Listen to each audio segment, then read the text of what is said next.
Madame, Monsieur, bonsoir et bienvenue dans le 20h de la TFM. Dans l'actualité de ce lundi, 10e mort du coronavirus au Sénégal.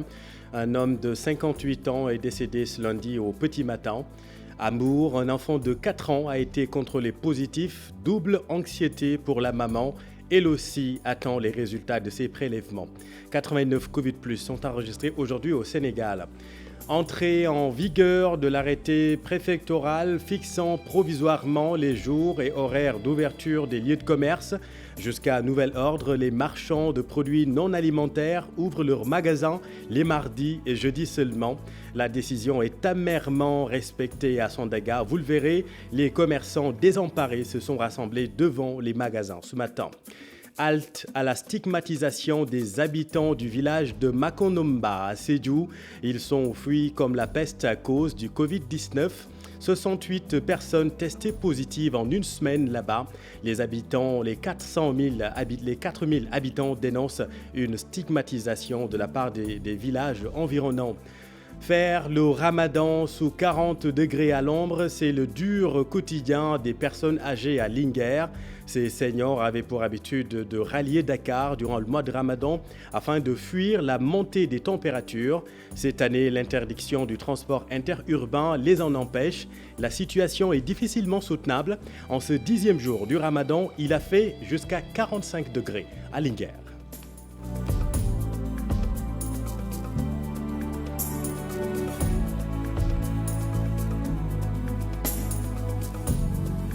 Mais d'abord, affaire du bébé volé au district sanitaire de Keur Massar. La femme présumée voleuse de bébé au district aurait agi après la désillusion d'une grossesse perdue en février dernier, suivie de troubles psychologiques.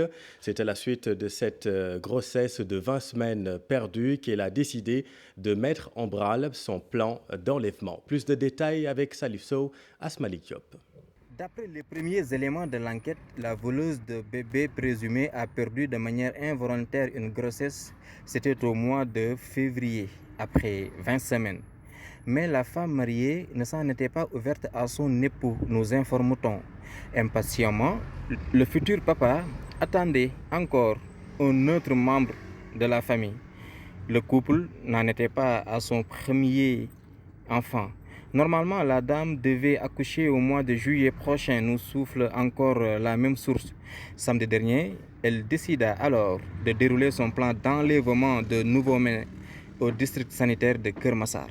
Un coup réussi, mais avorté par les gendarmes de Keur Massar. Le commandant Djemé et ses hommes ont retrouvé le nouveau-né de sexe féminin volé à Keur Massar, à Yeumbeul, en moins de 24 heures. La femme voleuse de bébé supposée s'était déguisée en sage-femme pour accomplir son forfait. Le nourrisson, bien portant, est hors de danger et actuellement gardé dans la salle de garde des infirmières de la structure sanitaire.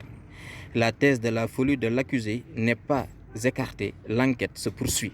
Salif, à Ziguinchor, un père de famille porté disparu il y a une semaine a été retrouvé pendu dans les rizières du quartier Colobane-Bandial.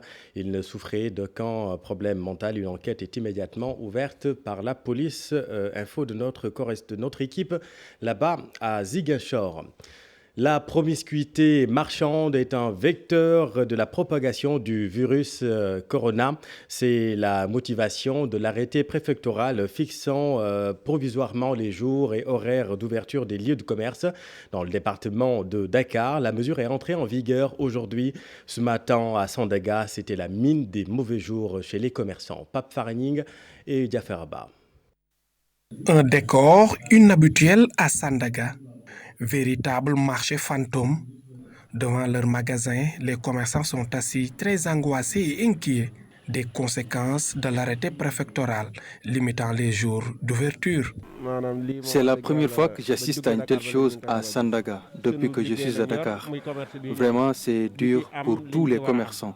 Rester des jours sans ouvrir nos cantines. C'est une décision insensée, vraiment. Un président doit avoir vraiment de la compassion pour sa population. Pour eux, cet arrêté va faire plus de dégâts que le Covid-19. Cette décision est insensée et cela peut être plus grave que le coronavirus parce que vous savez, la faim est pire que tout. Ce sera très difficile pour nous de payer nos loyers ce mois-ci. Depuis le début, c'était dur à cause de la pandémie. Vous savez, à côté de chaque commerçant, il y a des employés à payer aussi. Les commerçants demandent aux autorités d'ouvrir des négociations afin de revoir cette décision. Le préfet doit vraiment revoir cette décision parce que nous en avons besoin. Imaginez, travailler 2 jours par semaine. Cela ne peut rien nous apporter. Le président Macky Sall et son gouvernement doivent trouver une autre solution. Il fallait vraiment échanger avec les commerçants. Parce que vous savez, Unacois Diapo ou Unacois Yessal, ce ne sont pas de vrais commerçants. Au premier jour de son entrée en vigueur, l'arrêté du préfet de Dakar est respecté par les commerçants du marché Sandaga, malgré eux. Oui, Pafara, ces commerçants pourront ouvrir leurs magasins demain mardi et jeudi seulement puisqu'ils ne sont pas dans la vente de produits alimentaires.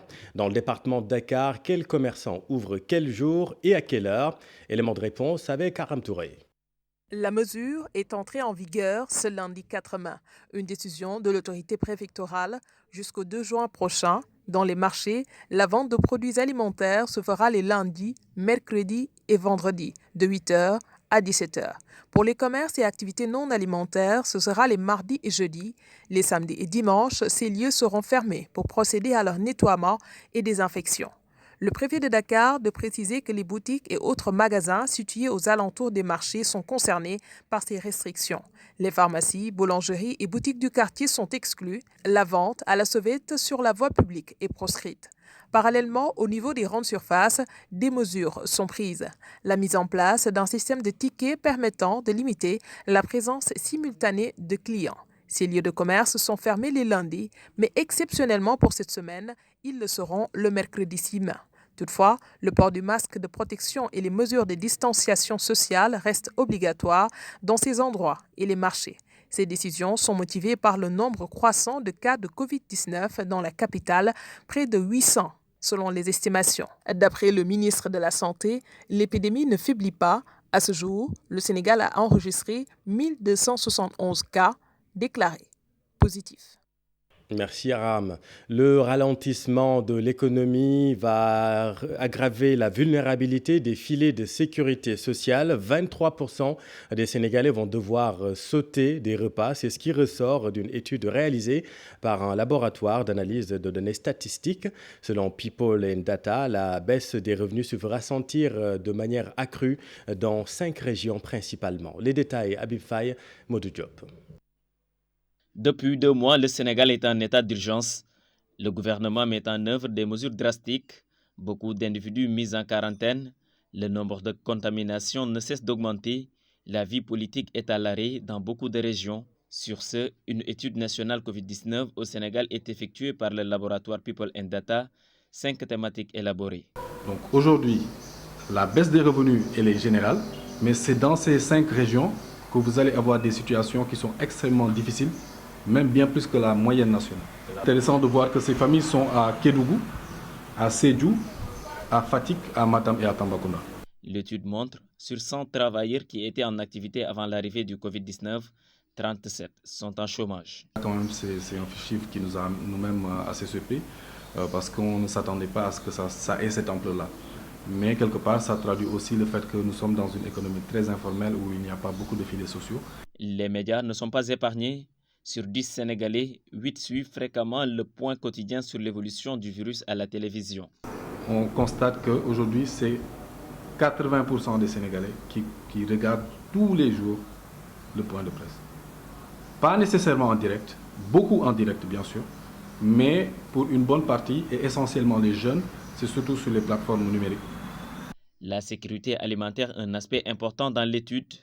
23% des Sénégalais ont au moins un repas de moins qu'avant et pour 45% des concitoyens, l'alimentation est devenue moins riche et variée qu'avant. Baisse des recettes dans le secteur de l'hydrocarbure. Le secrétaire général de l'Association des gérants des stations-service tire la sonnette d'alarme. Depuis l'état d'urgence, la rémunération des pompistes est en chute libre parce qu'ils sont payés au litre vendu. La situation est donc difficile. Les stations ne fonctionnant plus la nuit avec l'état d'urgence. Moins de litres vendus est synonyme de salaire précaire. Alassane Ba et Pape Sangodimbaye pour le reportage. Ibrahim Fall ne cache pas son inquiétude. C'est la panique dans les stations-service depuis l'état d'urgence. Rémunérés au litre, les gérants peinent à joindre les deux bouts. Parce que sincèrement, les gens, voyant la masse d'argent que manipulent les pompistes, pensent que c'est ça notre chiffre d'affaires. Or que nous sommes rémunérés au litre. 14,5 francs au litre sur chaque litre vendu. Il n'y a pas de client. Le transport est à l'arrêt. On entend tout le monde parler. Et bizarre. C'est comme si on était les parents pauvres de cette pandémie. Une lettre est déjà envoyée au groupement des pétroliers pour aviser de la situation. Aucun renvoi conformément aux recommandations du chef de l'État. Pas de chômage technique, mais des soucis pour payer les salaires. On continue à fonctionner comme on fonctionnait auparavant. Mais malheureusement, le chiffre d'affaires ne suit pas. Et comme je vous ai dit tantôt, nous qui sommes rémunérés au litre, quand nous ne vendons pas, on n'a pas de rémunération. Et on entend des soutiens de partout, alors que nous sommes, comme je dirais, qui sommes au premier plan, et on n'est pas soutenus. L'association voit une réaction du chef de l'État Macky Sall. Nous devrions faire partie du recensement des structures qui sont en difficulté. Et pour dire vrai, on est en difficulté. Et aucun plan n'a été annoncé pour les stations-service. Merci Alassane. Venons-en à la situation épidémiologique du jour. Le Sénégal a enregistré un 10e décès lié au Covid-19. 845 personnes sous traitement, dont 6 cas graves. Aminata Mbaresso. Un nombre qui fait naître une lueur d'espoir. 43, c'est le nombre de patients déclarés guéris à la date du 4 mai au Sénégal, le plus important depuis le début de la pandémie. Malheureusement, à côté de ce chiffre rassurant, la liste des victimes du Covid-19 s'allonge. Le Sénégal enregistre ce lundi 4 mai sa 10e victime, un homme âgé de 58 ans. Il était sous traitement à l'hôpital principal de Dakar. Les statistiques du jour font état de 1271 cas confirmés au total depuis le 2 mars, 845 sous traitement, 6 dans un état grave, 10 personnes sont déjà décédées, 415 guéris.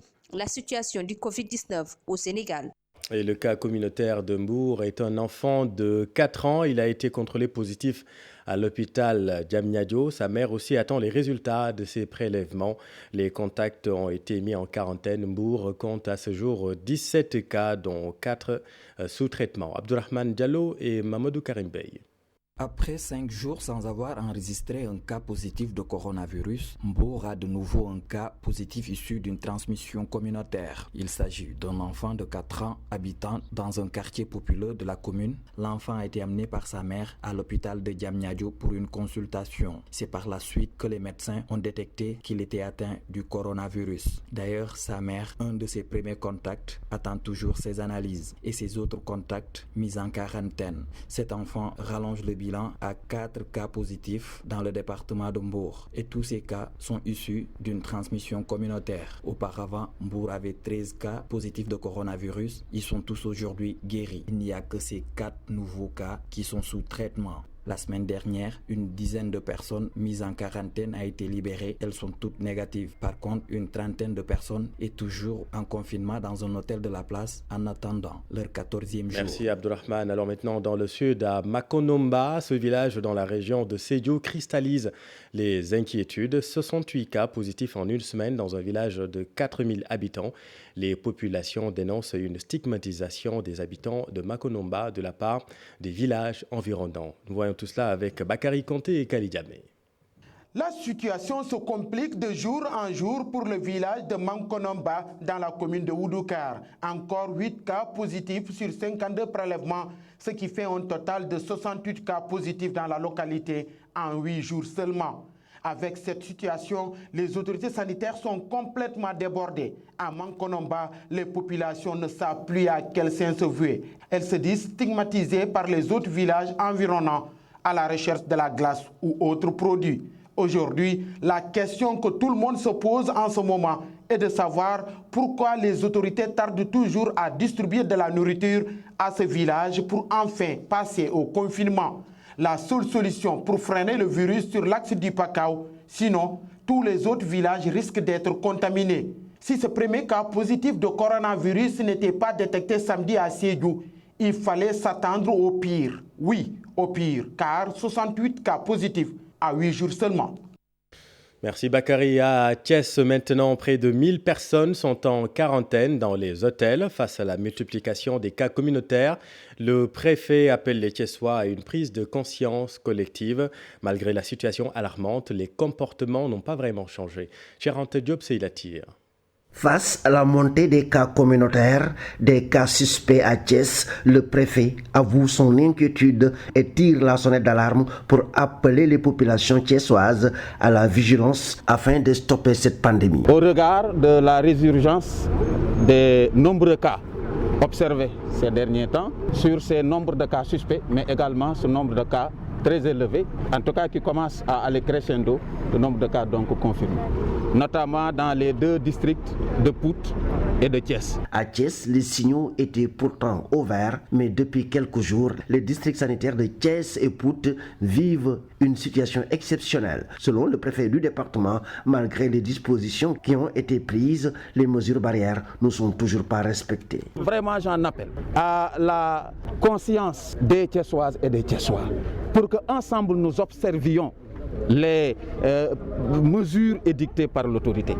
Il en dépend notre avenir à nous tous. Je pense que chacune d'entre nous aujourd'hui doit se considérer comme la solution et non comme le vecteur de transmission.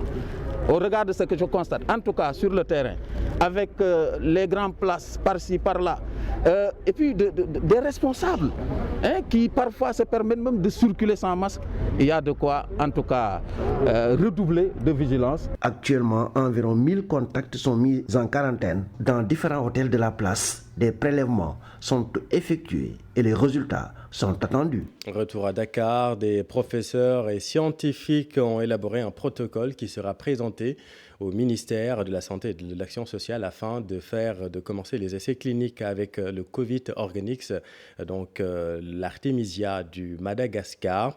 Selon le professeur Daouda Ndiaye, dès que les produits seront disponibles avec l'aval du ministère de la Santé et de l'Action sociale, les essais cliniques vont démarrer de façon encadrée. Il est interrogé par Pafaraning. Nous n'avons pas attendu les scientifiques que nous sommes. Nous nous sommes réunis sous la direction du ministère de l'Enseignement supérieur et de la Recherche pour réfléchir sur des protocoles de recherche d'essais cliniques par rapport à ces produits. Depuis 3 semaines, on m'avait confié cette partie et avec des collègues universitaires scientifiques. Ce qu'il faut noter, c'est que ce n'est pas dit que ce produit que Covid organique est efficace à Madagascar, que ça va forcément être efficace au Sénégal. Donc pour nous, il nous faut des bases fondamentales, scientifiques, médicales, pour voir est-ce que réellement les résultats obtenus au Madagascar sont les mêmes résultats, sur la base d'approches scientifiques, sur la base d'études rationnelles, avec surtout voir est-ce que ce produit serait efficace sur des cas symptomatiques, en prophylactique également, donc évaluer l'aspect curatif et préventif. Et il a été décidé effectivement que nous n'allons pas attendre. Dès que les produits arrivent, nous allons les mettre en place sous forme d'essais cliniques, encadrés avec des bases scientifiques très claires. Je suis en train de finaliser ce protocole pour le soumettre maintenant au niveau du ministère de la Santé, à la direction de la recherche et du comité d'éthique, pour leur dire voilà ce que nous avons proposé, nous les scientifiques de la médecine et de l'université, mais également d'autres partenaires, pour qu'on puisse tester ce produit au niveau du pays de façon encadrée, pour qu'il n'y ait pas de problème lié à ce produit. Venons-en à notre reportage du jour. Il a fait aujourd'hui jusqu'à 45 degrés à Linguère, c'est dans le nord-est. Craignant cette forte chaleur, des personnes âgées avaient pour habitude de venir à Dakar pour y passer le mois de Ramadan. Cette année, à cause du corona et l'arrêt des voyages interurbains, ces seniors sont obligés de jeûner sous une température pouvant aller jusqu'à 40 degrés à l'ombre. Et il l'avoue, c'est difficilement soutenable. Le reportage Mohamedou Moustapha Ndiaye et Omar Kam. Passer le ramadan dans le département de Linguère n'est pas de tout repos à cause de la forte canicule. C'est la cause pour laquelle les personnes âgées avaient l'habitude d'aller jeûner dans la capitale sénégalaise. Mais l'interdiction du transport interurbain les en a empêchés. Mon fils vit à Dakar. Chaque mois de ramadan, il m'a emmené dans la capitale pour jeûner là-bas. Mais avec l'état d'urgence, il ne peut plus le faire. J'avais l'habitude d'observer le jeûne à Dakar qui a un bon climat. Mais avec l'interdiction de la circulation interurbaine, je suis obligé de rester ici. Ce septuagénaire a raté son rendez-vous qu'il devait aller prendre dans un grand centre hospitalier de Dakar. L'état d'urgence décrété à cause de la propagation du Covid-19 est passé par là.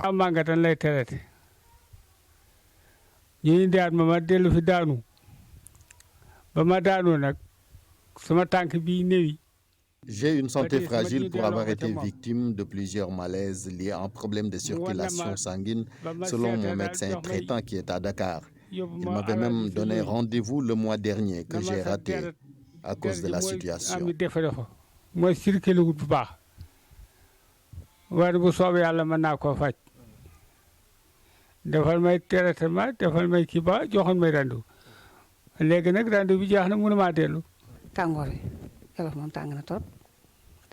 Il fait très chaud ici, au Djolof, contrairement à Dakar. Pour m'en sortir, je suis obligé de prendre 2 ou 3 douches par jour.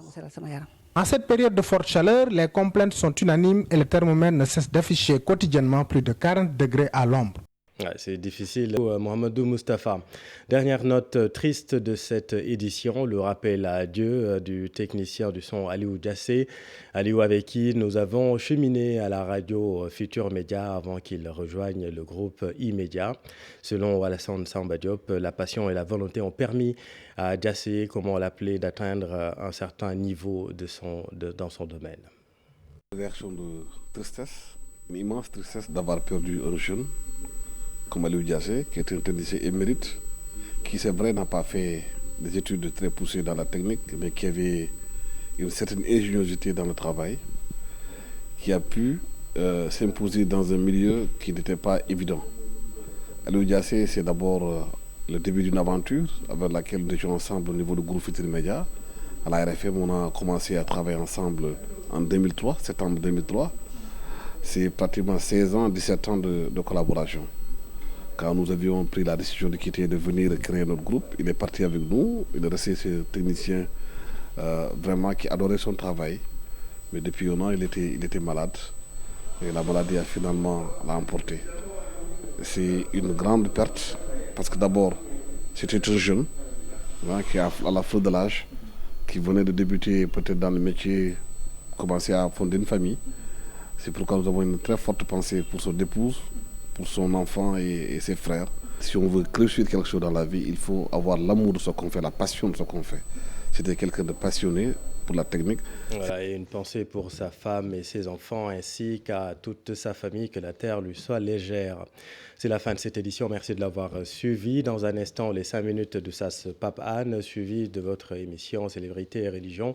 Et un peu plus tard, comme tous les soirs, Quartier Général avec Pape Cheikh Diallo. Excellente suite des programmes sur TFM.